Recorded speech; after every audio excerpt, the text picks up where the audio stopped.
In the manufacturing world, companies use measurement tools like calipers or micrometers. It is not a secret that such tools must be calibrated, but do you know how to ensure it correctly? This best practice explainer will guide you on how to manage the calibration process step by step, and what the benefits of maintaining this process are. Let's start with the definition first. The calibration process determines, checks, or rectifies a measuring instrument's accuracy or other's precision equipment. Why is calibration so important? Because it ensures that the measurements or results provided by an instrument or tool are accurate and reliable.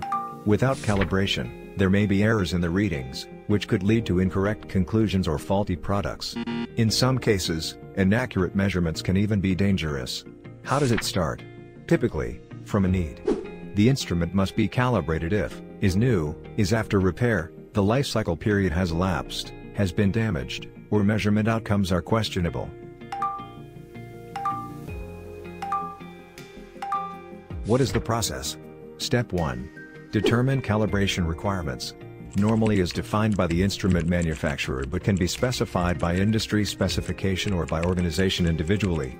It covers purpose, including instrument measurement capability, range of use, store requirements, working environmental conditions, and authorized users. Additionally, determine calibration intervals and how the instrument must be checked and calibrated.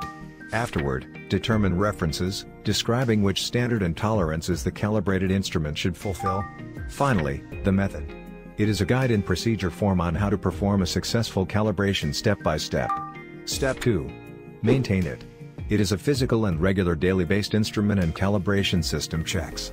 Among these are, visual instrument checks, instrument functionality tests, calibration validation traceability, for example, expiration label or database calibration log, and more specific ones. Step 3. Test it.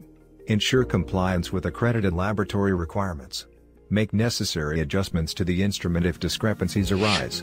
This adjustment should be made carefully, using the appropriate tools and techniques.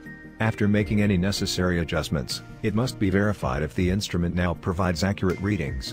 If the readings match, then your instrument or tool is now calibrated and ready to use. Otherwise, the test must be repeated, or the instrument to be excluded from the operation. Step 4. Record test results and issue a certificate. Additionally, a sticker is placed physically on the instrument, typically indicating acceptance status and the next calibration date. Step 5. Return it. The last step is to give the instrument back in operation, updating a calibration log accordingly. If the test results are negative, the device should be removed from use. The benefits of calibration maintenance are as follows: reduces part rejection ratio, ensures traceability and measurement devices control, and increases production efficiency in general.